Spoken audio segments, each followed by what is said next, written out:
picha zake hizo. Tunamloga kila siku lakini ananenepa, anadharau kweli yani.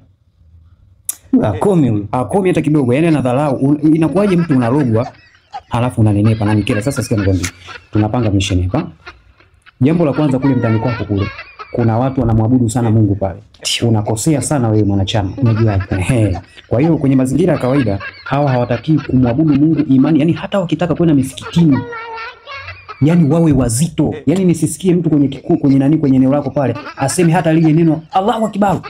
Sio, unaelewa vizuri kabisa. Yani unatakiwa uwe hivyo. Unaona kwa mfano huyu hapa huyu si mtu wa mtaani kwako kabisa. Ndio huyu kibonge alafu ananiuzi kweli, anazidi kunenepa kila siku. Anamloga kila siku, ana kazi ya kujifanya Mungu kwanza, Mungu kwanza. Mimi ananiuzi. Hata mimi mwenyewe ananikera vile vile. Hakikisha unafanya kitu kweli, sawa?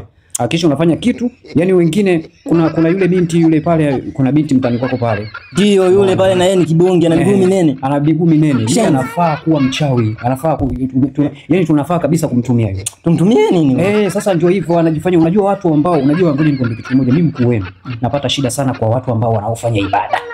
Yani hawa watu ambao wapo karibu na Mungu tu, unaenda kuwaongea usiku unakuta hawapo. Unaenda kuongea usiku unakuta wamezungukwa na majoka. Unaenda kuongea usiku unakuta wana mianga mikali wanatuunguza. Kwa hiyo sasa cha msingi hapa tuhakikishe tunawadhibiti wasifanye ibada. Sahihi. Wasifanye ibada. Sahihi. Maana mtu ambaye asifanye ibada si kumpata kirahisi kabisa. Kwa hiyo iko hivyo. Kwa hiyo mwingine nani hapa? Wachawi wengi unajua wanatumia mtandao wa TikTok. Wengi wanatumia mtandao wa TikTok. Wachawi wengi sana. Unaona kuna dada mmoja ni mfanyabiashara yule. Yule dada yule naye yule ni mfanyabiashara afu analewa. Na mjua afu yule umesikia kila nikienda usiku nakuta kaenda viwanja, sio anaenda kitambaa cheupe, sio anaenda butterfly. Mkuu unajua tutasikiwa. Maskini.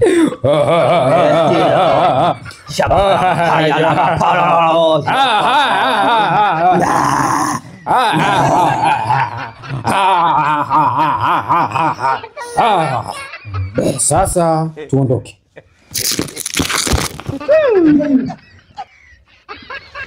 Tunaisha kule kwenye editing unajua. Wewe unajua. Kuna watu wanaweza effect bwana hivi. Sasa effect zipo Adobe. Ni Adobe yani. Kuna Adobe. Effect zenyewe ziko Adobe yani.